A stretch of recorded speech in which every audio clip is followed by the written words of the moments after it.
Mi nombre es Joaquín. Y esto es segunda temporada de Meeple Podcast.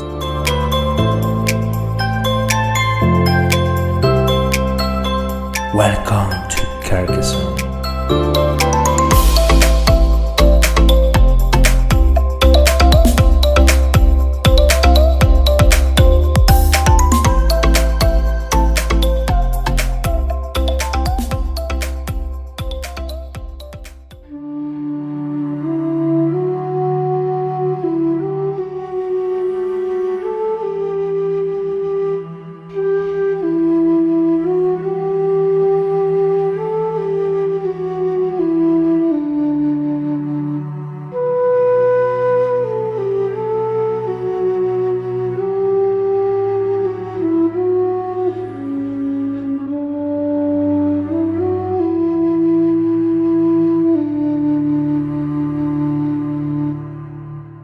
Buenas noches y sed bienvenidos. Este es el episodio número 73, que se está grabando hoy 17 de octubre y será emitido el 11 de noviembre. Es la primera entrada sobre las mini expansiones. Habrá otras, pero hoy presentaremos solo una parte de ellas, debido a la longitud que podría adquirir el episodio si se expusieran todas de una vez. Y hablando de nuestros ponentes, recuperamos de la mesa sobre las expansiones mayores a todos sus intervinientes. Javier Gómez, Radar en BGA, buenas noches. Buenas noches, ¿cómo estamos? Samuel Arroyo, Casul Loya en BGA, pero Dr. Meeple para los amigos. Benvingut. Buenas noches, Joaquín. Héctor Madrona, el eterno Meepledron, agradecido de tu presencia con nuestros compañeros. Nada, buenas noches. Gracias a ti, Joaquín. Pero hoy tenemos un cuarto invitado. Se lo merecía porque es uno de los pesos pesados en el chat de Telegram de Carcassonne Expansions. Ese grupo en el que nos hemos dado cita los más frikis y coleccionistas y apasionados de las expansiones y de las losetas. Tengan el color que tengan. Querido David López, Douglas GTI en BGA y Douglas para los amigos, bienvenido.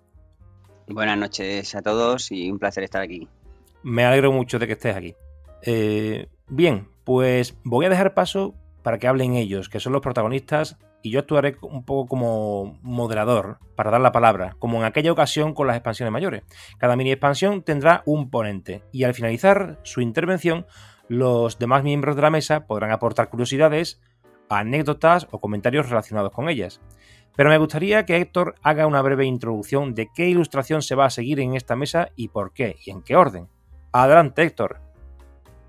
Pues buenas noches a todos. En la sesión de hoy vamos a empezar a repasar las expansiones menores que empezaron a nacer en 2001 y que se han ido sucediendo en el tiempo pues hasta ahora mismo, que hemos tenido el lanzamiento de las últimas.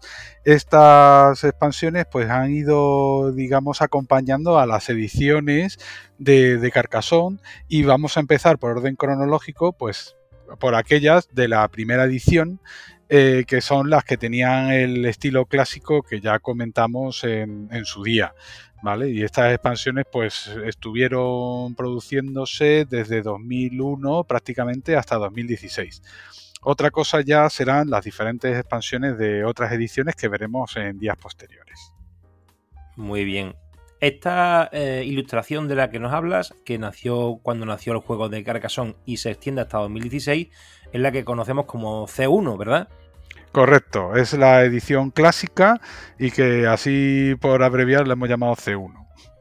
Pues vamos a empezar por ti, con la mini expansión del Río. Comenzamos. Venga, pues el Río, la primera versión del Río fue publicada en 2001.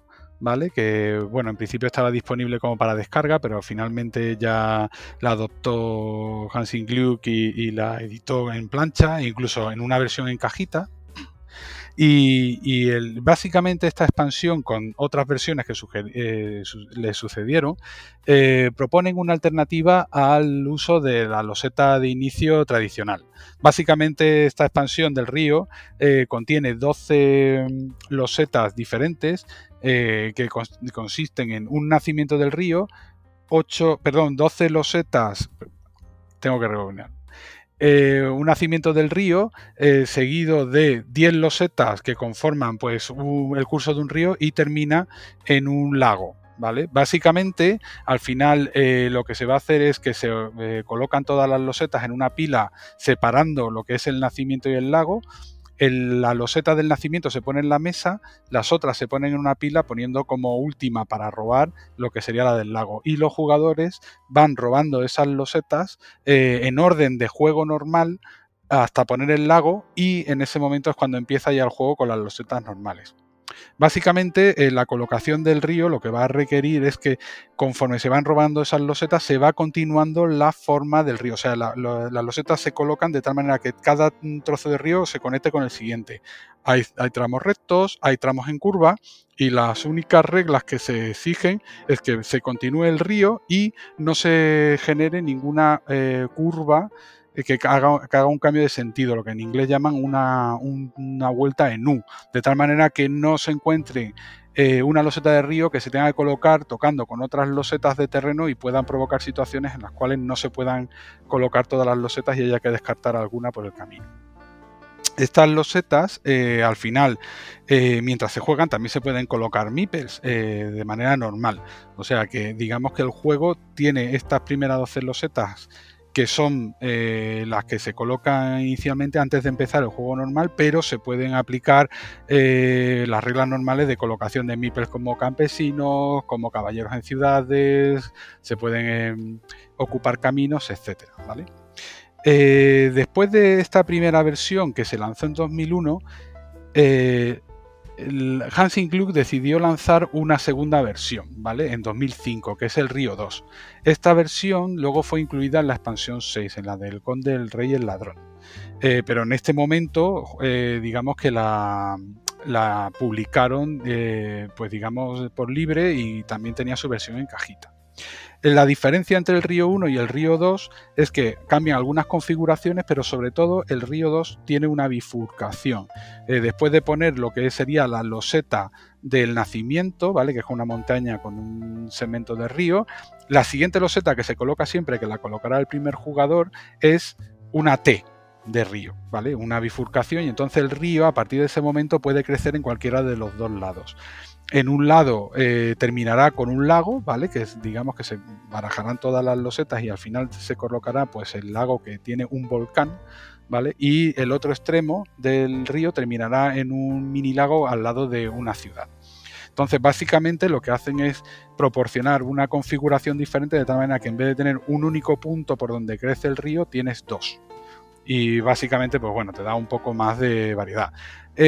Hay, digamos, usos para todos los gustos, de tal manera que se pueden jugar con un río, con el otro, se pueden combinar y generar un río más largo, descartando pues un nacimiento y una finalización, ¿vale? Y algunas veces lo que ocurre es que los lagos, el campo rodea tanto el nacimiento como el lago del final y se pueden generar campos muy grandes. Por lo tanto, eso algunas veces ha sido una crítica. Pero hubo una mini expansión de una revista, de Games Quarterly 11, que veremos más adelante, que incluía 2 losetas de río y una de ellas era un nacimiento con una carretera, lo cual ayudaba a cortar, si se usaba, pues el campo que se generaba alrededor del nacimiento del río. Volviendo al tema del Río 2, esta versión del río tiene una serie de características especiales. Incluye como un guiño a otras expansiones. Tiene una loseta que tiene una posada, que se puede, digamos, usar en combinación con la expansión 1. Tienes también un campo, al lado de una curva hay un campo con una piara de cerdos, que hace un guiño también a los cerdos de la expansión de 2, ¿vale? Porque digamos que el campo donde esté esa piara es como si tuviera siempre un cerdito para todos los jugadores. Y luego en el lago del Río 2 también se cuenta con un volcán, que lo que provoca es que si se está jugando con la expansión tercera, la de la princesa y el dragón se coloque al principio del juego nada más que se termina el río. ¿vale? Generalmente esta loseta, bueno, tiene algunas particularidades porque cuando se juega, normalmente el mismo jugador que la coloca juega un nuevo turno porque en principio no se puede colocar meeples sobre el volcán. Pero bueno, estos ya son detalles más del juego. Adicionalmente a todo esto, hubo una nueva versión del río que se incluyó en lo que fue la Carcassonne Plus 2014, ¿vale? Que incluye ilustraciones alternativas en el río 1, ¿vale? En la versión original del río, que incluye 2 viñedos y 2 ovejas que están impresas en las losetas, y eso te ayuda, digamos, a hacer un guiño a la expansión 9 cuando se está jugando pues con los monasterios o se está jugando con los pastores y las ovejas, de tal manera que puedes tener ovejas adicionales en un campo. Y básicamente esto es un poco el resumen de todos los ríos de C1. Muy bien, no sé si queréis hacer algún comentario alguno, que me hagáis alguna señal o algo y yo os doy paso. Si no es así, pasamos a la siguiente. Solamente quería hacer un comentario. Bueno, aquí tenemos a Samuel. Bueno, no, simplemente comentar que hay gente que cuando ha jugado con el río, sobre todo con el río 1, que también está disponible de momento, es la única sin mini expansión exceptuando el Ava, que está disponible para plataforma oficial Asmodee y la BGA. Y es una mini expansión que mucha gente la utiliza para empezar el juego, la partida, porque dicen que una de las cosas que hace es un poco repartir, ¿no?, el inicio. O sea, en lugar de comenzar desde solo una roseta, digamos que ya tienes como varias opciones por las que puedes empezar. Una vez ya tienes el río desplegado, pues ya puedes empezar un poco más, digamos, repartido, no simplemente focalizada a toda en una sola loseta. Sí que es verdad que la única queja que yo veo de la gente, o sea, por un lado esto es una ventaja, pero por otro lado la queja es que se suele crear, sobre todo con el río 1, una mega granja al principio, y eso hace que muchas veces ya se empiece de entrada, muchas veces dependiendo de cómo salga el río, de luchar ya por la granja muchas veces. Entonces, no sé, ahí es un poco el tema, que hay esa ventaja y esa desventaja, que no sé si el resto que piensa sobre lo que he comentado, pero es lo que yo he escuchado de gente. Sí, yo creo que lo ha comentado también antes Héctor, relacionado con el tema de la macro granja en este caso, y bueno, sí, es cierto en este caso, y voy a dejar el paso a David, que está también queriendo aportar alguna idea. Sí, no, estoy de acuerdo con lo que ha dicho también Samuel. Además, quiero añadir otra cosilla que los seguidores del podcast habrán seguramente escuchado en alguna ocasión, ya en la primera etapa de los podcasts, que hubo un jugador, creo recordar, Vic, que dijo que, y la verdad es que me llamó la atención, por eso lo digo. Correcto. Él le gustaba jugar con el río porque al eliminar la pieza de inicio, con la que siempre sale uno y el que sale juega una pieza más, dice que como son piezas pares y empieza por esa, se elimina la pieza de inicio, daba la opción de jugar los dos jugadores en un 1 versus 1, a los dos con exactamente el mismo número de piezas, con lo cual no había esa pequeña ventaja tan criticada o tan hablada en competiciones 1 versus 1, etcétera, etcétera. Simplemente ese detalle. Pues sí, lo tenía que apuntado, y soy una persona que me gusta recordar mucho otras entrevistas y otros comentarios, porque normalmente los tengo frescos en la memoria, se me queda grabado esas cosillas que van diciendo los demás, y has apuntado muy bien, es Víctor, pero en este caso Vic, el del Vic de Valenciano, y comentaba precisamente eso, que era una manera de igualar en este sentido pues la contienda. Por cierto, magnífica exposición la de Héctor, que ha dejado el listón bastante alto, pero bueno, un comentario que sí quería hacer yo a nivel personal es que como me encanta, igual que a Samuel, la expansión de la princesa y el dragón, eso de que ya desde el principio aparezca el volcán y metáis el dragón, ¡guau!, es un salto de adrenalina. Así que nada, pasamos al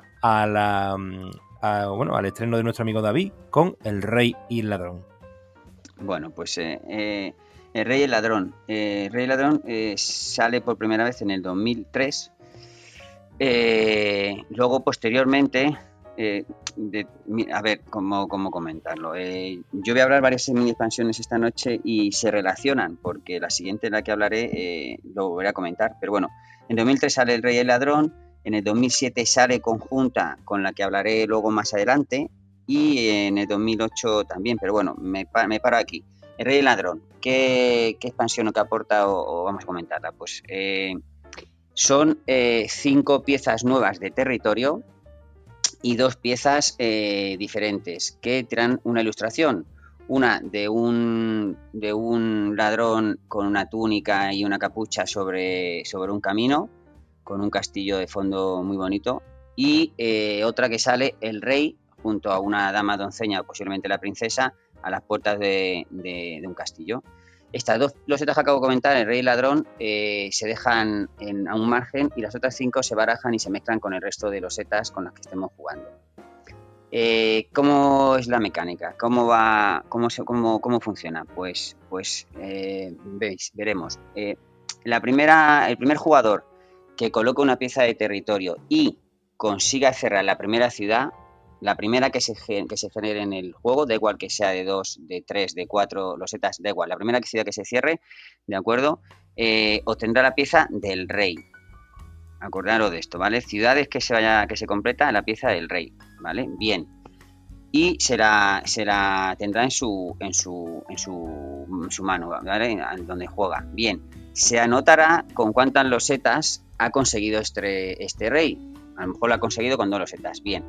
Continúa el juego. En algún momento otro jugador puede cerrar una ciudad de 4 losetas, ¿vale? ¿Qué sucede? Que cogería el rey, ¿de acuerdo? Y anotaría en un papel o donde la anoten que su ciudad consiguió con 4 losetas. Esto de anotar, ¿por qué es? Porque al final se puede tener en la memoria, pero ¿por qué? Porque cuando se juega, no un mega carcasón, pero cuando se añaden varias expansiones o incluso varios básicos, puede ser complicado de decidir. Como mi ciudad es más grande, yo he conseguido el rey, perdón. Entonces, la mecánica va a ser así. El solo conseguirá llevarse el rey a su mano el jugador que consiga ir cogiendo la ciudad, haciendo la ciudad más grande sucesivamente. O sea, habrá un momento en que sea imposible hacer una ciudad más grande que la anterior. Imaginaros una ciudad de 10 losetas, 12, 15. Entonces, se la quedará. Cuando acabe la partida, ahora veremos cómo puntúa eso, ¿vale? ¿Qué pasa con el ladrón? Pues exactamente lo mismo, pero con los caminos. Primer camino que se cierra por el jugador que lo cierre, ¿de acuerdo? Independientemente que lo puntúe o no. Esto es importante, como con el rey antes, que no lo he dicho. No hace falta que sea el jugador que cierre la ciudad, no. Yo se la puedo cerrar a alguien para llevarme el rey porque me interesa. O el ladrón si cierra un camino. Bien, cierro un camino de 2, cojo el ladrón. Luego cierra otro jugador un camino de 4. Me quita el ladrón y se lo queda a él. Luego cierra otro un camino de 5. Y así, ¿vale? Cuando ya haya un camino muy grande que no se pueda superar, pues de momento se mantendrá en la mano de ese jugador. Ahora bien, ¿cómo va a puntuar esto al final de la partida? Pues la persona o el jugador que tenga el rey, ¿de acuerdo? Va a obtener un punto extra por cada una de las ciudades completadas que haya en el mapa, en todo el mapa. Da igual que sean ciudades de 2 losetas, de 3 losetas o ciudades de 8, 10 o 12, da igual. Sumaría un punto extra, ¿de acuerdo? Y el ladrón pasa exactamente lo mismo. Por cada camino completado que haya en el mapa, ¿de acuerdo? Por eso es interesante irlos apuntando, ya no solo por saber si yo he conseguido un castillo o un camino más grande que el anterior y tengo derecho a robarte el ladrón o el rey, sino porque luego al final se puede sumar todo esto en un escenario donde hubiese mucha cantidad de losetas. Entonces sumaría un punto más por cada camino que se haya completado en todo el mapa. ¿Qué añade esto? Pues añade ahí una pugna, porque algunas veces a lo mejor dices, si me interesa cerrar una ciudad a alguien que no le va a dar, que le puede dar puntos, pero le va a robar el rey, por ejemplo, porque yo en esa ciudad no me voy a conseguir meter, veo que va a cerrarla a él y me interesa quedármela porque a lo mejor hay muchas microciudades en el mapa que luego me va a interesar puntuar un punto extra por cada una de ellas. Lo mismo ocurre con el ladrón. Imaginaros ya si se mezclan con otras expansiones, ¿no? Bueno, pero eso ya no vamos a pasar, pues si no me extiendo. Y simplemente como curiosidad, de las 5 losetas de territorio que añade esta nueva expansión, hay dos que me llaman la atención y que las quiero comentar, que son, una es una tapeta simple, donde tiene situado al lado un monasterio, que hasta entonces no se había visto, ¿vale? Un monasterio, como un monasterio que está solo, de 4 lados libre, pero uno de los lados tiene una tapeta. Y la otra, que me llama la atención, y es que combina un tuborcio con un divorcio, pero, a ver si consigo explicarme y lo podéis visualizar en vuestras mentes. El tuborcio, ya sabéis todos cómo es, pues en los lados verdes, ¿vale? Están metidas las dos tapetas del divorcio, pero unidas por una pasarela, por un puente que está por encima del tuborcio, de tal manera que aquí puedes separar 4 ciudades o incluso unirse todas, ¿de acuerdo? Pero es una pieza que me llama la atención. Por último, comentar que en el símbolo que trae estas losetas, ¿vale? Hay diferentes. En la primera edición del 2003 no llevaba ningún tipo de símbolo. Cuando lo meten con otra mini, que luego comentaré, llevaba la corona, un simbolito de una corona en uno de los lados, como cualquier otra loseta lleva otro.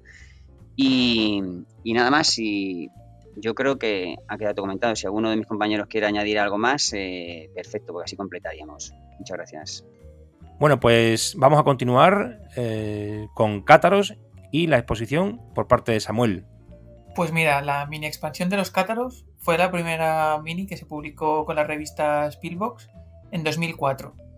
Y luego se volvió a sacar en 2005 en otra revista, o en otro número, perdón, de la misma revista Spielbox, pero en el almanaque de Carcassonne, ¿vale? Que es el único de momento que existe. Y en su año, en 2005, digamos que era una recopilación de todo lo que ya se había sacado, de algunos spin-offs y un poco de la historia de Carcassonne y del autor. La verdad que es una pieza de coleccionismo muy interesante.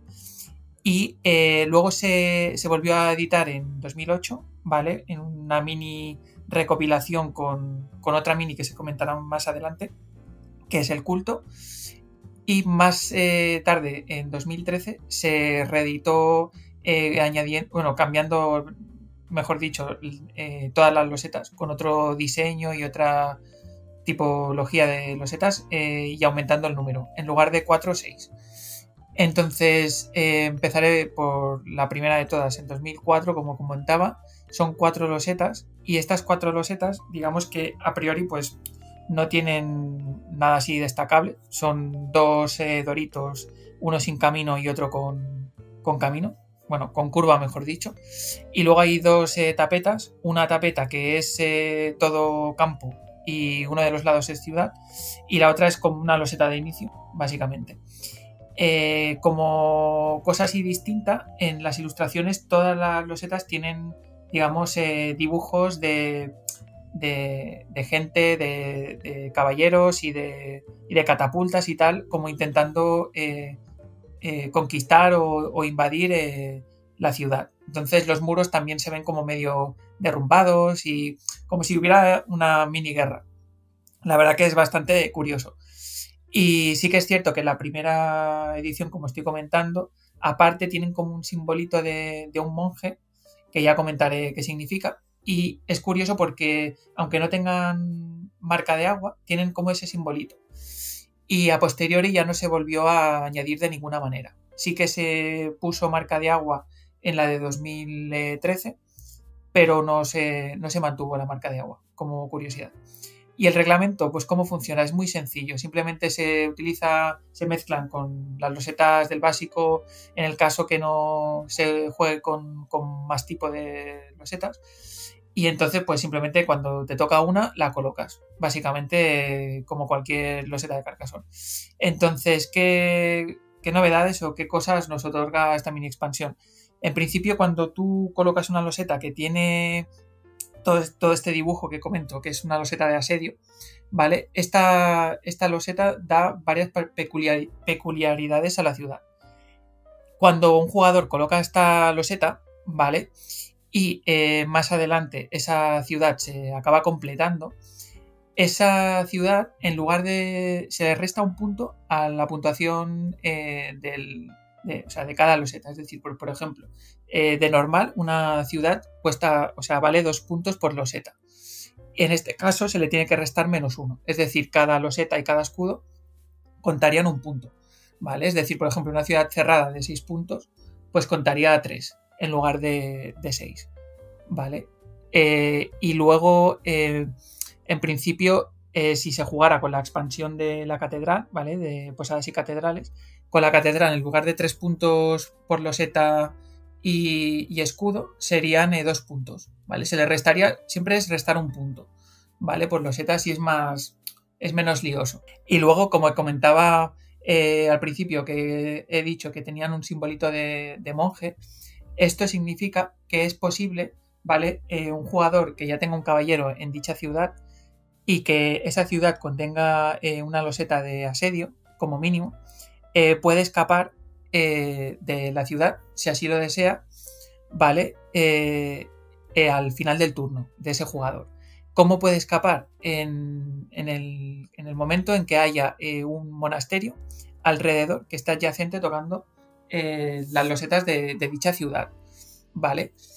Aquí hay algunas peculiaridades para poder escapar, es decir, en esta versión que comento, que es la primera, para poder escapar tiene que ser adyacente de forma ortogonal, ¿vale? O sea, de forma recta, no en diagonal. Pero en la siguiente variante del 2008, que cambiaron un poco las ilustraciones, aunque mantuvieron la misma distribución y eran 4 losetas, ahí sí que te añadía pues que podías escapar de la ciudad en diagonal. Si había un monasterio tocando con la esquina de alguna de las losetas de la ciudad asediada, pues podías escapar, ¿vale? Es la única diferencia. ¿Qué más peculiaridades ofrece? Pues bueno, al final del juego, ¿vale? Las ciudades que estén completadas, cerradas, que tengan alguna de las losetas con asedio, en lugar de cuentan el doble de puntos. Pues por ejemplo, si vale una ciudad de normal cuando está cerrada en una granja son 3 puntos, ¿vale? Pues en este caso serían 6 puntos, ¿vale? Cuentan el doble.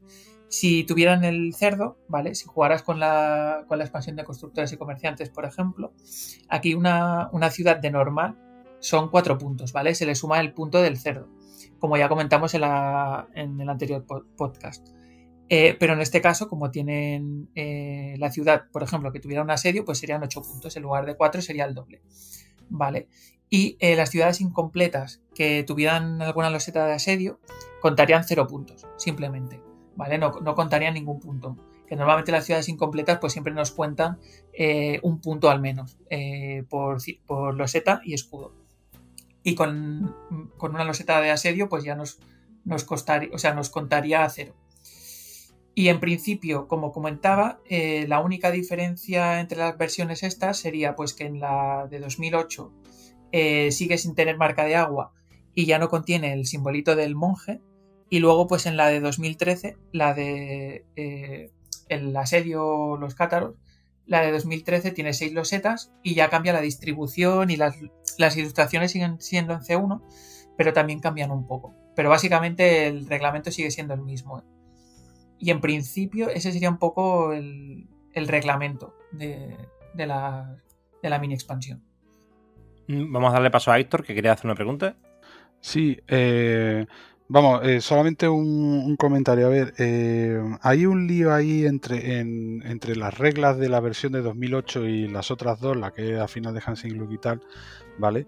Y más que el tema ortogonal que ha comentado ahí Samuel, la diferencia es que en la versión de los cátaros, el monasterio para poder escaparte tiene que estar adyacente a la loseta donde está el asedio, o sea, donde está el cátaro, tanto en digamos horizontal, vertical o en diagonal. Mientras que la de 2008, la de RGG, lo que ocurre es que el monasterio puede estar adyacente a cualquier loseta de la ciudad asediada, incluso en diagonal, ¿vale? Digamos que no es un tema de lado, sino más bien que el monasterio no tiene por qué estar al lado del asedio en la versión de americana, ¿no? Sino que puede estar en cualquier sitio mientras toque, aunque sean diagonalmente la ciudad, lo cual es mucho más fácil, digamos, de colocar un monasterio por ahí que tengas perdido para conseguir sacar tus meeples bloqueados y no tienes que estar justamente al lado de la loseta de asedio, ¿vale? Solamente era eso. Una pregunta de principiante, cuando estoy pensando en los cátaros, cuando dices que se resta un punto por loseta, Samuel, es un punto eso, por loseta, ¿verdad? Correcto. Eso significa, es un punto por loseta, sí. Eso significa que actúa en una cosa intermedia entre lo que sería que no existiera eso, ni siquiera la catedral, o que existiera la catedral que te puntúa 0 al final de la partida como no la completes. En el caso de que se complete, pues una ciudad, o sea, una loseta que no tiene escudo, pues en vez de 2 sería 1 punto, y una loseta con escudo que valdría 4 serían 3. No, serían 2. Serían 2. Ah, porque te quita también un punto por cada... También. Ok, o sea, por loseta y por escudo. Pero me surge la duda siguiente. Si no se completa, cada loseta sumaría 1 punto. Entonces, ¿qué pasaría entonces con esta loseta? ¿Se quedaría en 0 como si fuera una catedral que no se completa? Correcto. Okay. O sea, al final lo que hace es que le quitas prácticamente una ciudad incompleta, asediada, vale 0. De acuerdo, esta era la duda que tenía. Y si tienes una catedral no vale -1, sino que la catedral, digamos, tiene preferencia y se queda en 0. De acuerdo, mira, otra cosa que no habías pensado. Muy bien. ¿Alguien que tenga que hacer algún comentario?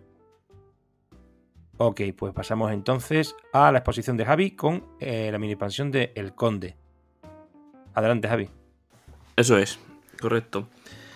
Pues El Conde nace en el 2004 de manos de la editorial alemana Hansing Glück. Y como muchos estaréis pensando, uy, si yo El Conde la tengo y no es una mini expansión, ¿por qué la meten aquí? Sí, empezó siendo una mini expansión, pero más adelante, como muchos la conoceréis, en España salió publicada junto a La Princesa y el Dragón, que de eso la conoceréis la gran mayoría, pero empezó siendo El Conde de Carcassonne como expansión, como mini expansión en cajita pequeña. ¿Qué incluye esta expansión? En esta expansión nos vamos a encontrar 12 losetas que van a sustituir a la loseta inicial, en la que se nos va a formar una ciudad con distintos barrios en las que vamos a ir poniendo meeples y conde de una manera bastante especial. Además de las losetas también nos va a venir un meeple, un monigote así en color morado muy, muy gracioso. ¿Y cómo funciona? Pues tiene sus peculiaridades porque vamos a hacer uso de esta expansión cuando consigamos cerrar ciudades, caminos, monasterios de otros jugadores en los que nosotros no puntuemos y puntúen los demás. En estas ocasiones es cuando nosotros vamos a poder poner el meeple, nuestro meeple, en la ciudad de Carcassonne. La ciudad va a estar dividida en 4 barrios. Cada uno va a estar asociado a un ladrón, es decir, a un camino, a un castillo, a una catedral y a un mercado. Y según donde lo situemos, vamos a poder moverlo a un sitio a otro cuando nos toque. ¿Cuándo vamos a poder mover este meeple? En el momento en el que se cierre una ciudad, un camino o una catedral, o en el caso de una granja al final de partida. ¿Cómo funciona este movimiento? En el momento en el que se cierre, el jugador de la izquierda del jugador que ha puesto esa loseta para cerrarlo o finalizar el monasterio y todo, y cualquier camino o cualquier ciudad, va a poder decidir si mover los meeples que tiene en la ciudad de Carcassonne para rellenarlos en esa ciudad o en ese camino, para así poder puntuarse los puntos. ¿Para qué funciona el conde? El conde, más que ser un meeple que te va a puntuar, es un meeple que funciona para no poder utilizar esos meeples que tienes en la ciudad. Es decir, cada vez que nosotros pongamos un meeple en la ciudad, el conde vamos a poder moverlo de barrio, como os he comentado. Donde se encuentre el conde, digamos que esos meeples están bloqueados. Es decir, si ponemos el conde en el barrio del castillo, todos los meeples que estén en el castillo, hasta que el conde no se vaya de ahí, no se van a poder utilizar para puntuar esas casillas. ¿Qué ocurre? Aquí se mete una estrategia que hasta antes no habíamos visto. ¿Por qué? Nos puede interesar incluso cerrar ciudades o cerrar caminos, incluso monasterios de nuestros contrincantes, para poder poner un meeple que posteriormente vamos a poder utilizar para incluso robar o puntuarte ciudades en las que no tenías presencia. Miento, en las que tenías presencia. Eso es importante, no tiene que ser que tengas presencia. Y esto es todo. Más adelante, estas 12 losetas, como os he comentado, iniciales, que todas están, con su numerito para que las coloques en una posición concreta. Más adelante va a aparecer en 2 losetas, es decir, 2 losetas de 6, porque en realidad tener 12 losetas para estar colocándolas no era necesario, porque siempre se colocan de la misma posición para formar el dibujo. Más adelante salió esto con esta diferencia, pero con las reglas totalmente idénticas. Y eso es así contado por encima esta expansión. Básicamente la expansión del conde, que está dividida en el caso de C1 por 9 losetas, como has comentado, 12. ¿Se colocan todas de golpe o se va poniendo por turnos? No. Se colocan al principio. En vez de una loseta inicial, tienes 12 losetas iniciales. Las tienes que colocar al principio. Más que nada, no es como el río, que puedes decidir si moverlo hacia la izquierda, hacia la derecha, o ponerte en un sitio o en otro. Aquí simplemente es el dibujo de una ciudad. Es decir, tiene una posición sí o sí, y tú no puedes colocarte en esa ciudad. Simplemente te puedes colocar cuando ya esté montada, que la partida ya habrá empezado.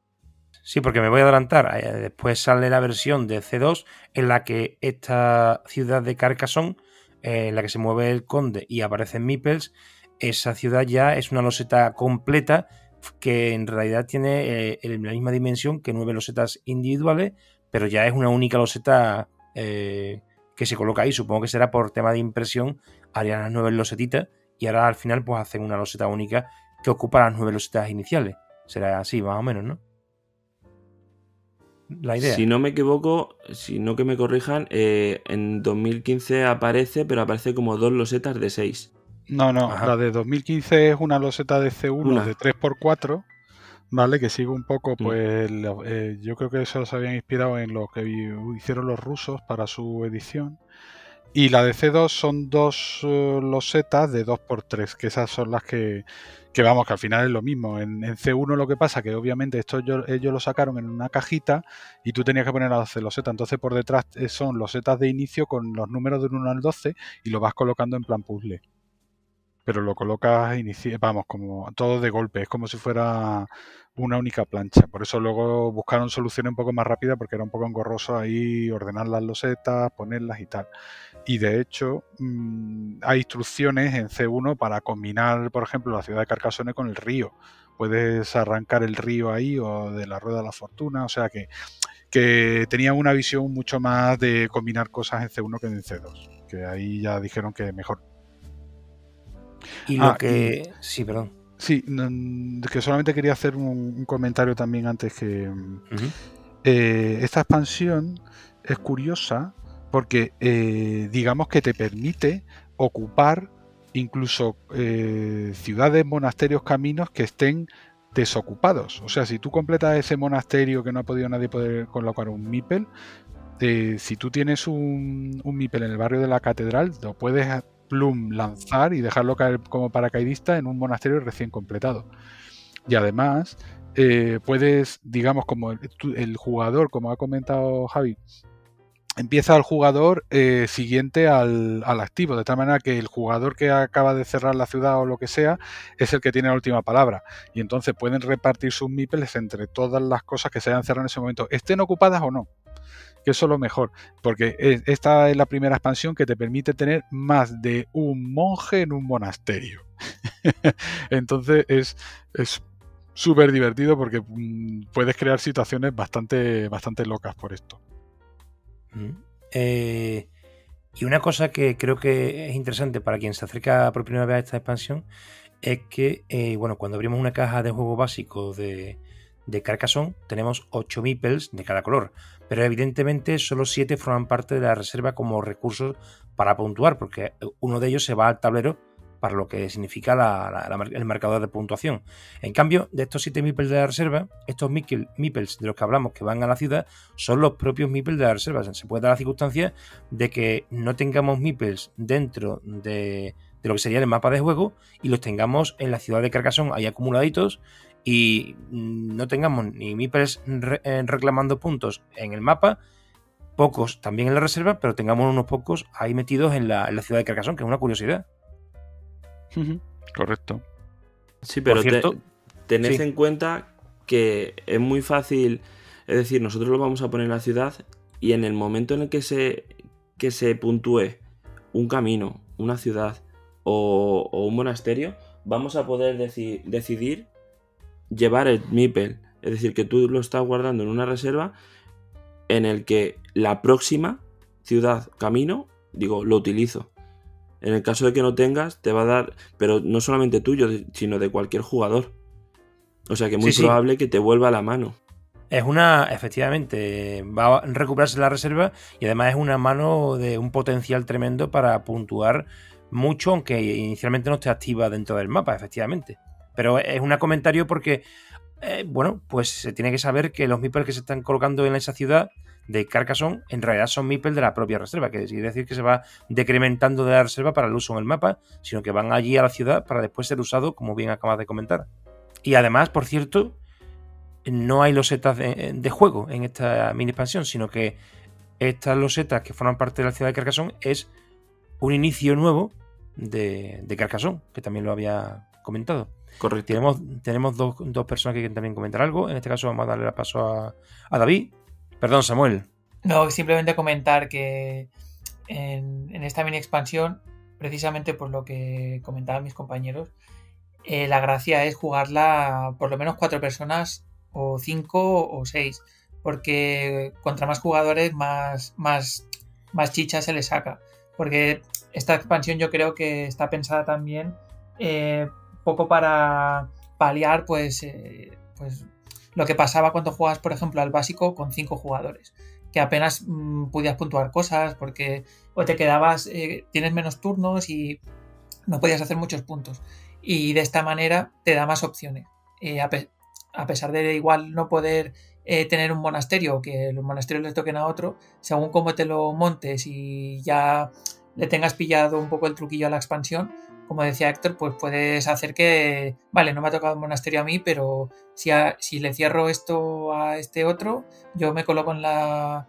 catedral y luego pues más adelante pues puedes puntuar ese monasterio que tiene otra persona que tú querías, ¿sabes? Entonces es un poco eso. Héctor. Sí.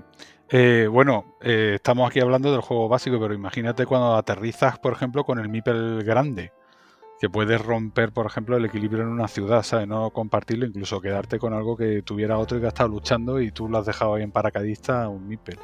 Luego, otra cosa que es bastante curiosa con esta expansión es que el mismo mecanismo que se ha seguido durante el juego para ocupar ciudades y todo eso, al terminar la partida, antes de hacer el recuento final, lo haces con los campos, ¿vale? Entonces eso quiere decir que esto es como un arma de destrucción masiva cuando estamos al final de la partida para revisar, digamos, el equilibrio de campos que ha habido durante la partida.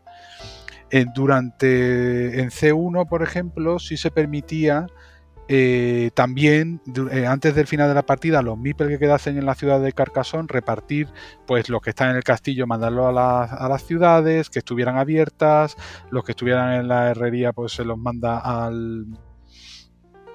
a caminos, y luego pues bueno, los que quedasen en monasterios y tal, o sea que podía repartir todos los meeples, mientras que luego ya lo veremos en C2 se ha limitado solamente a los campos. Entonces es una cosa que ahí hay una pequeña diferencia entre ediciones, ¿vale?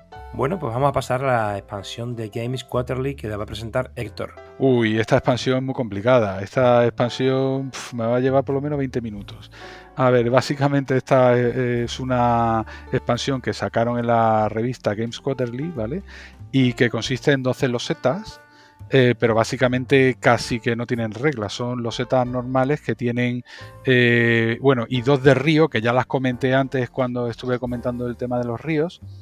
Y lo gracioso de esta expansión es que básicamente lo único que hacen es proporcionarte configuraciones de losetas que no habían salido hasta el momento. Entonces pues tenemos pues un tubo con un camino, un tubo con 2 caminos, una misma loseta que tiene un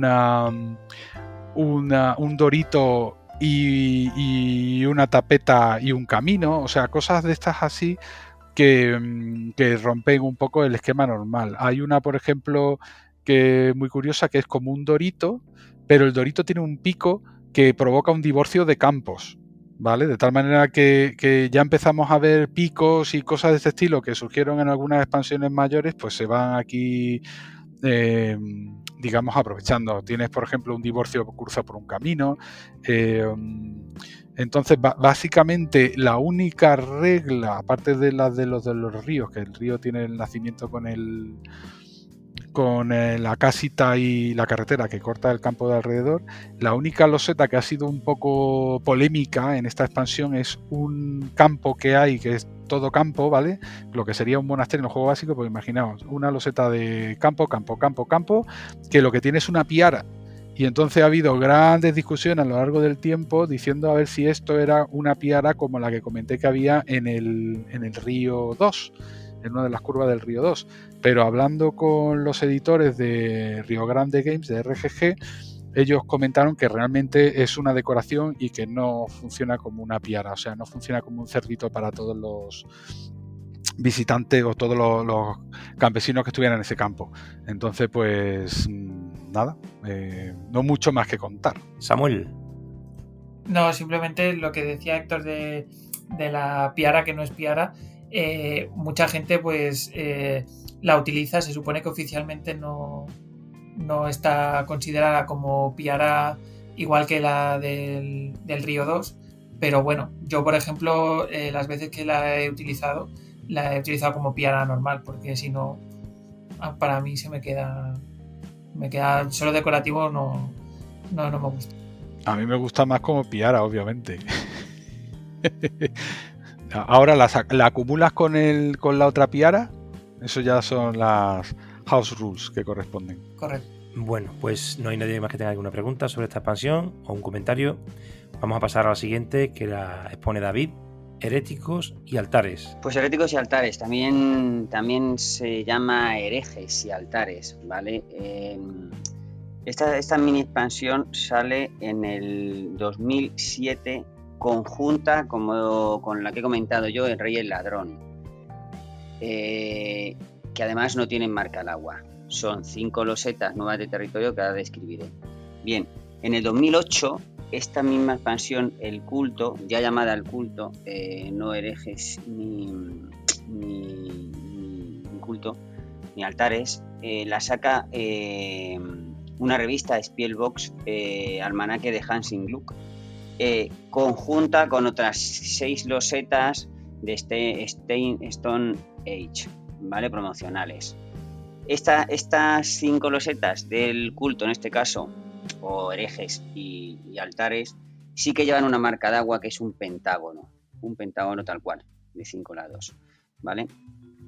Y además también saldrá esta mini expansión, El Culto, conjunta con una que luego comentará ahora, va después de mí, Samuel, que va conjunta con otras 2 ¿vale? Entonces, bueno, pues que ahí sí que añade una loseta más que ahora comentaré yo cuando acabe, ¿vale? Bien, el culto, 5 nuevas piezas de territorio. Las piezas, el dibujito es bonito, la verdad es que es una cosa curiosa. Es como un pequeño cerro, ¿vale? Un montículo en mitad de un campo. Imaginaros similar a un monasterio, ¿vale? Pero en vez de una construcción, pues un montículo natural, rodeado de arbolitos, con una única entrada, que es como una especie de arco de piedra, flanqueado a ambos lados por unos pedestales con unas hogueras, ¿vale? Podría ser un culto perfectamente pagano. Bien, debajo el arco hace un caminito que va serpenteando hasta lo alto del cerro, que es donde está, digamos, el altar, ¿vale? Por eso también se llama altar. ¿De acuerdo? Es un pedestal de piedra pues similar a las imágenes que muchas veces te encuentras por España. Se me ocurre ahora el Camino de Santiago, entre una piedra metido ahí excavado medio cilindro con una imagen religiosa, pues igual, pues con una figura. Es difícil poderse imaginar qué querían representar porque al final se ve dentro un pequeño monigote, pero bueno, eso es lo que viene a representarse el culto, el altar, ¿vale? Bien, 5 piezas nuevas de territorio, similares, ya digo, a los monasterios. Una que es simplemente el culto, 4 lados verdes, otra con 3 lados de campo y una tapeta, otra que atraviesa un camino de lado a lado, de arriba abajo, otra que llega un camino y muere en él, similar al monasterio, a los 2 monasterios del básico, y otra que, igual a la que acabo de comentar, llega un camino que muere en el culto, en el altar, y con una tapeta en el lado contrario. Bien, reglas de esta mini expansión. Bien, cuando alguien roba una pieza de culto, ¿de acuerdo? La coloca de manera normal. Puede colocar encima de ella bien el seguidor encima del culto, con lo cual se llamaría hereje, de ahí el nombre inicial de esta mini expansión, ¿de acuerdo? O puede ponerla, si tiene tapeta, aprovechar el lado de la ciudad para su castillo o en el camino, o incluso tumbar un seguidor como una granja normal, o sea que puede usarlo o no. Bien, ¿qué pasa o dónde está lo gracioso, ¿no? O lo interesante de esta mini expansión? Cuando coloco el culto adyacente por cualquiera de los 8 lados junto a un monasterio, bien en horizontal, bien en vertical y bien también en diagonal, ¿de acuerdo? Yo coloco esta pieza que me sale a mí del altar, lo coloco junto a otro monasterio donde había un seguidor de otro contrincante y yo coloco ahí mi hereje. Entonces, en ese momento se produce lo que se llama reto de fe. ¿En qué va a consistir esto? Pues esto consiste en que el primero que cierre su construcción, bien el jugador que tiene el hereje o bien el jugador que tiene el monje, ganará los 9 puntos como una construcción de claustro normal, pero el otro no ganará nada, perderá, ¿de acuerdo? Si que lo cierra primero es el hereje, pues gana 9 puntos, el monje lo retira y no consigue nada, ¿de acuerdo? Bien, se da una regla que hay que tener en cuenta, que es que nunca se podrá poner una pieza de culto o claustro, ¿vale?, que dé como resultado a otros 2 o más claustros o cultos. Me explico. Hay 2 monasterios colocados y yo quiero colocar el culto de tal manera que toque a los 2. No se puede hacer, eso está prohibido, porque el reto de fe solo se puede producir entre 2 construcciones. Un altar con su hereje y un monasterio con su monje, ¿de acuerdo? Igual que si yo tengo colocado el claustro sin nada, me sale, lo coloco el hereje ahí, me sale al siguiente jugador un monasterio, ¿vale? Lo coloca, pero si ya he colocado 2 claustros porque más sale de mí y no quiero hacer ningún reto de fe y quiero cerrarlo de manera natural, pues no podría colocarlo si toca los 2. Siempre tiene que ser 1 versus 1 a la hora de cerrar. No tiene más misterio, ¿vale? Lo único que, como he comentado, en la siguiente mini expansión que va a comentar Samuel, añadía una loseta extra, ¿vale? Una loseta extra del culto, que es muy parecida a las otras, pero simplemente pues el camino va en vez de en un sentido, va en otro sentido. Una tapeta por un lado, campo por otro y un camino que atraviesa de lado a lado el altar. O sea, es básicamente como una de las otras, pero son 6 losetas. Y además, en esta mini expansión que va la sexta loseta extra, no hay tampoco marca de agua. Marca de agua solo la llevaba la que salió en la revista de Hansing Gluck en Speedbox de 2008. Y esto es todo. Si alguien quiere comentar algo, esto creo que quiere decir algo. A ver. Nada, una anécdota más, bueno, sí, una cosa, un detalle muy tonto. A ver, cuando está en marcha un reto de fe, generalmente al final acaba con que uno u otro termina su construcción y entonces se desaparecen los 2 meeples. Si por cualquier motivo alguno de los 2 meeples en el monasterio o en el sitio de culto desaparecen durante el reto, véase por ejemplo que pasa el dragón por allí o pasa alguna cosa, el reto se interrumpe y ya se completará el monasterio o el lugar de culto normalmente, ¿vale? Solamente eso. Y yo quería preguntar si por ejemplo un hereje le gana la partida al monje, el hereje se retira cuando consigue los 9 puntos y el monje ya no puede conseguir los 9, pero tiene que completar para poder ser recuperado para la reserva, ¿no? No, se eliminan los 2. Ajá, o sea que se rompe ahí ya el reto y aunque no se haya completado el monasterio, se devuelve a la reserva inmediatamente. Sí, y con 0 puntos. Sí, correcto, de acuerdo. Muy bien. ¿Nadie más con preguntas sobre esta mini expansión? Pues, o con comentarios, nada. Pues entonces pasamos directamente a culto, asedio y creatividad, que lo expone Samuel, como bien decía David anteriormente. Pues bueno, como comentaba también yo anteriormente con la de los cátaros, esta digamos que es una mini recopilatorio, ¿vale? En la que se incluye los cátaros, ¿vale? O asedio, y luego la mini que ha comentado antes mi compañero, la del culto, ¿vale? O el hereje. Además, como curiosidad, no sé por qué lo hicieron, añadieron 2 losetas en blanco, simplemente como de forma creativa. Por eso el nombre literal es culto, asedio y creatividad, que tiene la particularidad que, bueno, si tú querías hacer ahí una expansión fan mini, pues bueno, tenías la opción de poder dibujar o imprimir un sticker o alguna historia. Entonces, otra peculiaridad es que está editado por Rio Grande Games, ¿vale? En una cajita, y que, bueno, es una mini que solo la editaron ellos, no la editó ni Hansing Gluck ni nada. Se comentó en su momento que tuvo problemas Rio Grande con la expansión esta recopilatoria, la expansión 6, y se ve que Rio Grande no la pudo editar y no sé qué, y entonces pues sacaron esa por su cuenta, ¿vale? De momento luego no sé qué problemas pasó, pero el caso es que se quedó así.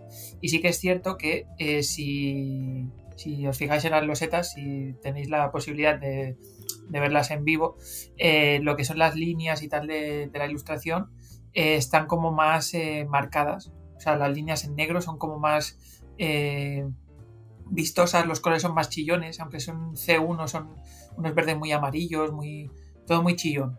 Y luego, pues en comparación con la primera de 2004, los colores son más verde neutro, ¿vale? Más neutros, sí se podría decir. Y luego, pues por ejemplo, la de 2013, la otra de Hansing Gluck, que son de 6 losetas, ahí ya digamos que es un verde más amarillento, pero digamos que lo que comentaba, esta se desmarca un poco en lo que es el toque de las ilustraciones, aunque siguen siendo de C1.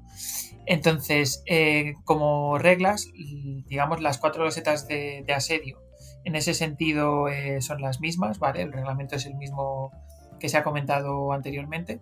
En las losetas de lo que es el tema del hereje, pues simplemente aquí tiene la diferencia que, como comentaba mi compañero, hay una loseta más, ¿vale? Y bueno, aquí en el tema de lo que es el escape de una ciudad incompleta, como decía Héctor, aquí pues sí que puedes hacer lo de poder escaparte de cualquier loseta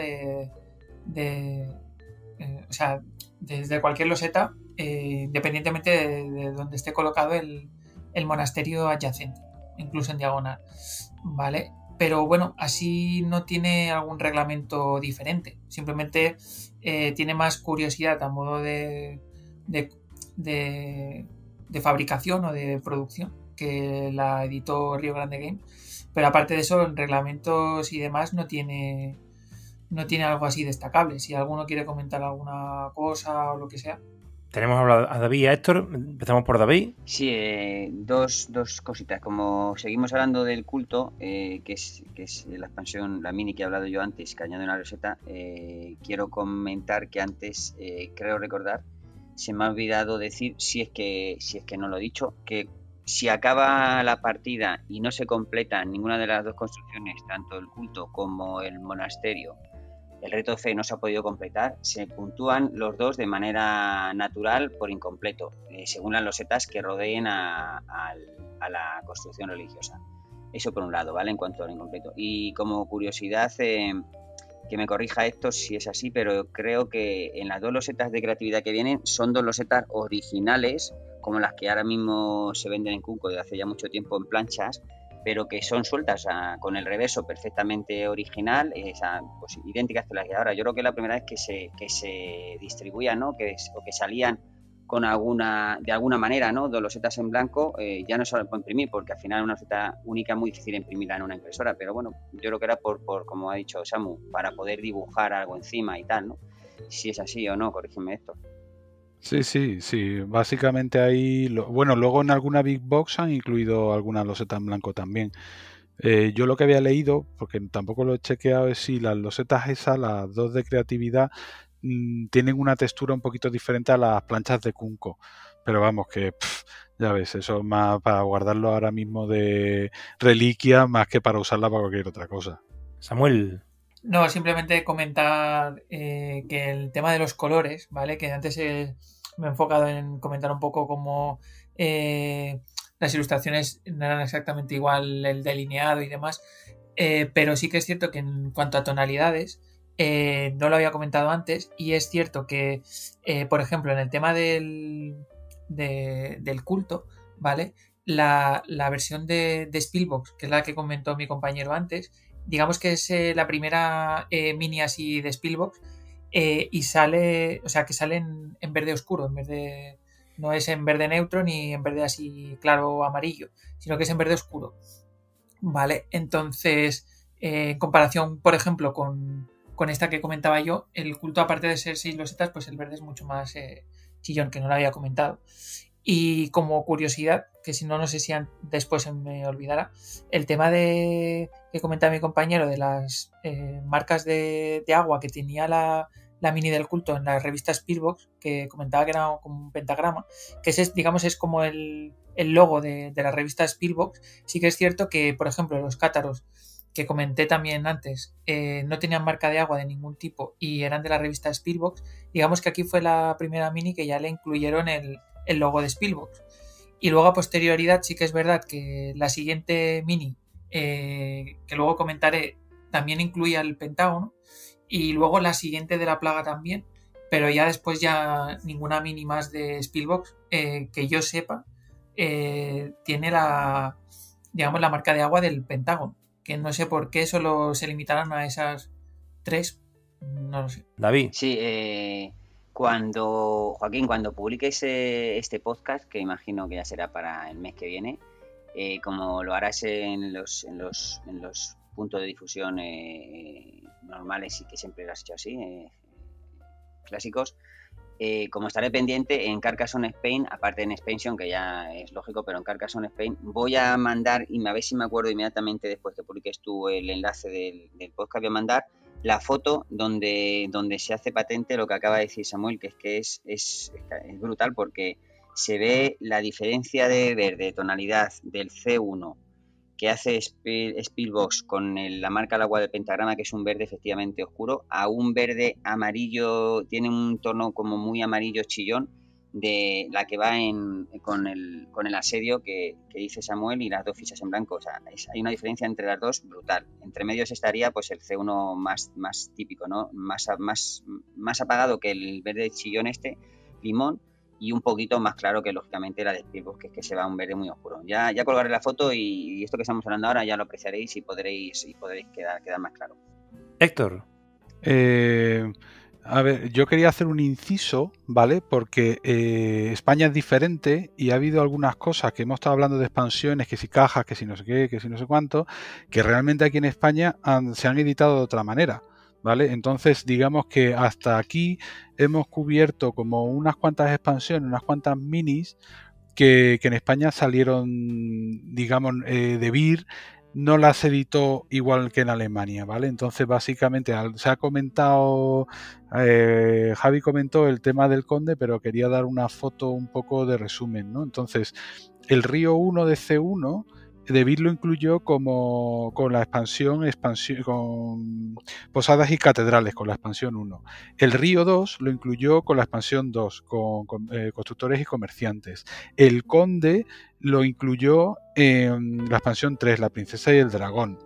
La mini del Rey y el Ladrón la incluyó junto con otra mini que había en Cazadores Recolectores, ¿vale? Una que se llama El Explorador, ¿vale? Pero la de los heréticos, y los lugares de culto o los altares, esta nunca se editó en España. Entonces es una cosa que fue complicado aquí, bueno, que no llegó. Y como ya había De Beer publicado todas estas diferentes partes, nunca sacó la expansión 6, que es la combinación de Río 2, el Conde, el Rey y el Ladrón y los heréticos, nunca lo llegó a publicar como una expansión mayor. Y de hecho ha pasado lo mismo y en C2 tampoco lo ha hecho, ¿vale? Entonces era solamente comentar eso, que aquí, debido a ese descuadre que hubo, digamos, por dar expansiones extras en las expansiones mayores, pues nos quedamos sin expansión 6. Bueno, pues pasamos con el túnel, que lo pone Samuel. Pues esta mini expansión salió en 2009 con la revista Spielbox y consistía en 4 losetas distintas y luego 12 fichas de túnel, 12 tokens de cartón, también del mismo tipo que las losetas, y también incluían, como comentaba antes, el símbolo de Spielbox, que es el pentagrama. Entonces, bueno, pues con estas 4 losetas sí que es verdad que, la única peculiaridad que tienen es en el centro, digamos, de dichas losetas, tienen como, digamos, unas entradas de túneles, ¿vale? Entradas y salidas. Entonces, bueno, todas, digamos, tienen camino en los lados, exceptuando uno de ellos, ¿vale? Por ejemplo, hay 2 losetas que tienen, uno de los lados es ciudad. Luego una, por ejemplo, tiene una T, que en el centro, digamos, contienen 3 túneles. La otra que comentaba, que tiene también un lado de ciudad, tiene, digamos, 2 túneles en el centro y en ambos lados camino. Y luego en la parte de abajo tiene campo. Y luego, por ejemplo, hay una que, digamos, que es el tipo de loseta que podríamos decir una curva. Lo único que en lugar de ser continua tiene, digamos, en el centro pues 2 túneles también. Digamos que es como que separa en 2. Y luego por último tenemos otra T, ¿vale? Entonces, en principio, ¿cómo funciona el tema de esta mini expansión? En principio se mezclan con las losetas del básico, de las expansiones y demás que juguemos. Entonces cada jugador cogerá 2 tokens de su color, ¿vale? En función del número de jugadores, sí que es verdad que, por ejemplo, si jugáramos solo 2, podríamos usar hasta 3 juegos, ¿vale? De fichas de túnel. Si jugáramos 3 jugadores, podríamos llegar a utilizar 2 juegos, ¿vale? O sea, 2 y 2. Y luego ya, pues a partir de 4, en principio, cada uno tendría, pues, solo un juego de 2 fichas. Entonces, ¿cómo se colocan estas fichas de túnel? Pues en principio las losetas de túnel, cuando sale una, pues tú la colocas en el tablero siguiendo las reglas normales de Carcassonne y ya está. Entonces, el tema del token tú lo puedes colocar en cualquiera de las losetas que tengan dichos túneles, ¿vale? Que ya estén en el tablero o justo la que te acaba de salir, ¿vale? Pero sí que es verdad que solo puedes colocar un token por turno. O sea, si tienes 2 o más, no puedes colocar 50.000 tokens en el mismo turno. En principio es un túnel, o sea, un token por turno, ¿vale? El orden en principio no hay un orden claro, o sea, es decir, primero coloco Meeple, luego coloco el token. En principio el token lo puedes colocar al principio de tu turno, al final, cuando quieras. ¿Y qué hace este token? En principio, si, como decía antes, tú tienes unos colores asignados, si tienes solo un juego de fichas, ponte que coges el juego de 2 tokens rojos, pues y lo colocas en una loseta con un túnel. Digamos que ese túnel sigue estando incompleto. Lo único es que la continuación de ese camino seguirá en otra loseta donde esté, o en la misma loseta, donde esté otro túnel que contenga el otro token de ese mismo color rojo. Por ejemplo, imagínate que hay un camino y yo coloco una loseta de túnel continuando ese camino. Entonces decido colocar un token de los míos en ese túnel, en dicho túnel. Y ponte que ahí ese camino ya lo tengo yo reclamado, ¿vale? Continuaría estando incompleto. Entonces, luego, pues en turnos posteriores y demás, en otra loseta de túnel, en otro sitio, que yo coloque mi token, el otro rojo, pues ahí, a partir de ese punto, continuaría mi camino, ¿vale? Entonces, ¿cuándo se completaría un camino de estos? Pues cuando se cerrara, digamos, definitivamente, como siguiendo las reglas de Carcassonne normal. Es decir, un camino se cierra cuando llega a un cruce que no continúa, por ejemplo, o al final en un monasterio que tiene camino, o en una ciudad con camino, por ejemplo. Entonces aquí las combinaciones pueden ser bastante locas, porque puede ser que continúe, o sea, que se entremezclen los tokens de colores. Entonces esta expansión suele ser bastante liosa a la hora de jugar para poder visualizar un poco el camino, porque se va recortando, o sea, entrecortando, que si ahora llega hasta aquí, que si ahora te tienes que ir al otro lado del tablero porque continúa con este token que es del mismo que estaba en el otro punto del tablero. Y la verdad que en ese sentido los caminos es un poco así. A nivel espacial, a mí me gusta, pero hay gente que le marea un poco el tener que estar mirando, pues ahora cómo continúa este camino, porque claro, como aquí se corta y el otro túnel está en la otra punta, pues según si juegas con muchas expansiones y demás, pues el tema y si ya no te digo, pues mezclarlo con posadas y catedrales o con el constructor o yo qué sé, que empiezas a hacer ahí virguerías y se pueden hacer caminos bastante locos. Sí que es cierto que aparte de esto que comento, hay otras expansiones, por ejemplo la Princesa y el Dragón, que tiene una loseta con un túnel, que en principio el túnel pasa por debajo del campo y es continuo, que no es que el camino se corte. Y luego hay otra loseta en la Abadía y el Alcalde, que es lo mismo, pasa por uno de los caminos pasa por campo y el otro camino digamos que atraviesa una ciudad y en principio es continuo. Pero si estás jugando con el túnel, puedes utilizar con estas expansiones puedes utilizar los tokens para colocarlos en las entradas de esos túneles y entonces a partir de esa colocación, digamos que el camino pierde la continuidad y entonces pues tú ya digamos que tienes que continuar el camino donde esté el otro token del mismo color y así. Y luego pues por ejemplo sí que podría darse si estás jugando con el rey y el ladrón. Es verdad que ahí, por ejemplo, sí que se podría dar la situación que a lo mejor se están quedando como un camino que a priori no es muy largo, pero a lo mejor una persona coloca un token que conecta con otro lado con otro camino que tiene el mismo color, ese mismo token, y se hace un mega camino súper largo. Entonces, en ese momento, el jugador que coloca ese token, pues ya automáticamente, aunque no sea una loseta, que solo sea el token, obtendría, digamos, el token o la ficha del ladrón por tener en ese momento el camino más largo. Y bueno, en principio ese es un poco el resumen, porque ya os digo, visualmente así explicado puede ser bastante confuso, pero es una expansión que yo creo que necesita bastante visual, o sea, tener las losetas con los tokens y tal, con ejemplos para poder acabar de visualizar los caminos con los tokens y los túneles y conectar este camino con el otro y tal. Pero bueno, este sería un poco el resumen para que os hagáis una idea. Uh-huh. David.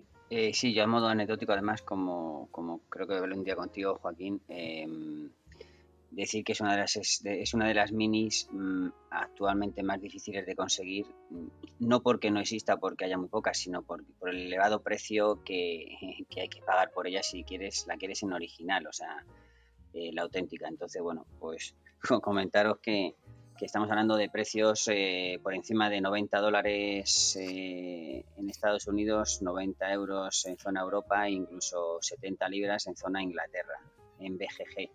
A lo mejor la consigues por ahí si tienes suerte o negocias o en eBay pujas y tal, pero vamos, que es una expansión para 4 fichas, como ha comentado Samuel, y 12 tokens. Estamos hablando de que es un precio elevado. Pero bueno, al final los coleccionistas, pues yo como curiosidad llevo con ella menos de, pues creo que 6 o 7 meses.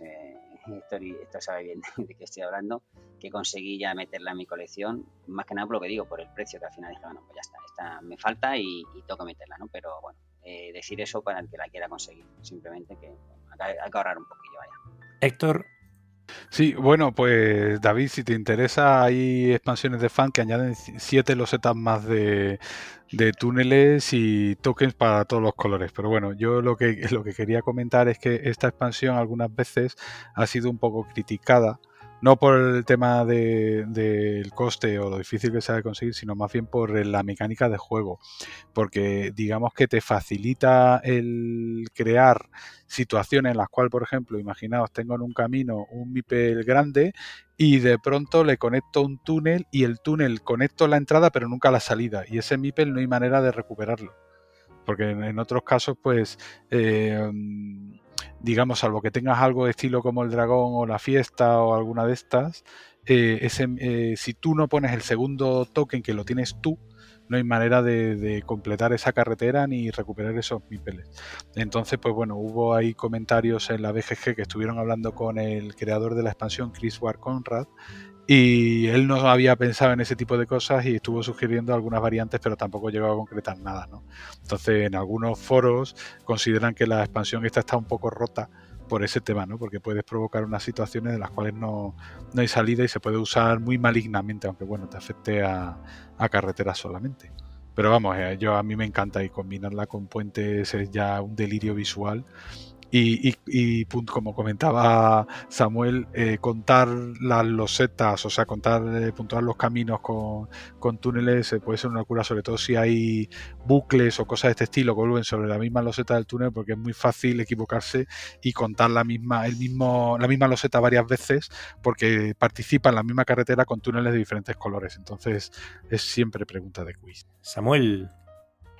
No, respecto a lo que comentaba Héctor, sí que es cierto, yo recuerdo cuando la compré en su día, a mí lo que me extrañó es que hubieran solo 4 losetas, porque claro, si cuentas los túneles, como había dicho antes, en total son 10 entradas de túnel y hay 12 tokens de colores, o sea, es decir, y luego pensando en, pues eso, si a lo mejor juegan menos jugadores y tal, aunque repartas tokens, es muy fácil que se queden caminos incompletos o que haya gente que coloque el token de entrada, pero el token de salida no puedas colocarlo en ningún sitio, te quedes ahí un poco, pues que digas, entonces ahora qué voy a hacer.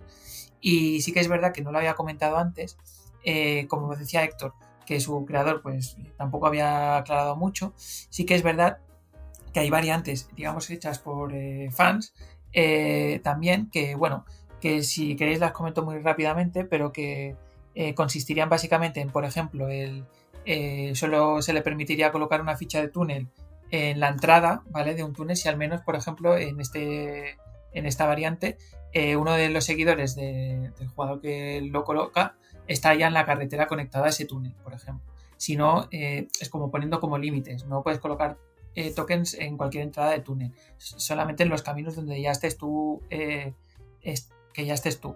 Luego, por ejemplo, hay otra variante de fan que dice que los jugadores, por ejemplo, no pueden usar una ficha de túnel para bloquear a otro jugador oponente, ¿vale? Otra variante, por ejemplo, que de otra fan, que dice que ambas fichas de túnel se deben colocar al mismo tiempo cuando un jugador ocupa la carretera con un túnel. Entonces, en este caso, además, las fichas de túnel no deberían ser específicas. un jugador. Y luego pues la que comentaba Héctor, que es digamos el Chris Ward Conrad, o como se diga, que es el creador. Él simplemente comentaba que el jugador que esté afectado puede robar la segunda ficha de túnel y colocarla inmediatamente durante su turno, ¿vale? Si el jugador que tenga la ficha no aprovechó al menos una oportunidad para colocarla. Pero bueno, en principio son variantes que hay alguna que pueden ser más interesante que otra, pero sí que es cierto que sigue estando. Yo para mí esta mini expansión gana si la mezcla con más losetas que tienen túnel, como he comentado antes, si juegas también con la princesa y el dragón y demás. Bueno, llegaremos a las expansiones de fan y las apreciaremos como corresponde en este programa de podcast. Bueno, amigos, vamos a cortar por aquí, continuaremos en otra entrada del podcast. Recordamos a los oyentes que estamos hablando de la versión de las primeras ediciones e ilustraciones que sacó Hansing Gluck y por tanto la que consideramos como C1 y que viene denominada así en los foros, especialmente en Carcassonne Central. Nos despedimos de nuestros invitados y agradeciendo su enorme aportación, nos vemos en la siguiente oportunidad. Muchas gracias, David, y enhorabuena por tu estreno. Muchas gracias a ti, Joaquín, por esta oportunidad y buenas noches, Pollito. Muchas gracias una vez más, Javi, y te esperamos en la próxima. Allí estaré sin duda, esperando a ver si llega pronto. Samuel Arroyo, siempre gracias y nos vemos prontito. Adeu. A ti, Joaquín, que vaya bien. Héctor Madrona, Mipeldron, gracias siempre y en breve te esperamos en otra incursión en Mipel Podcast. Pues nada, pues muchas gracias, Joaquín, por esta velada tan divertida y nada, nos vemos. Un abrazo carcasonero a todos nuestros oyentes.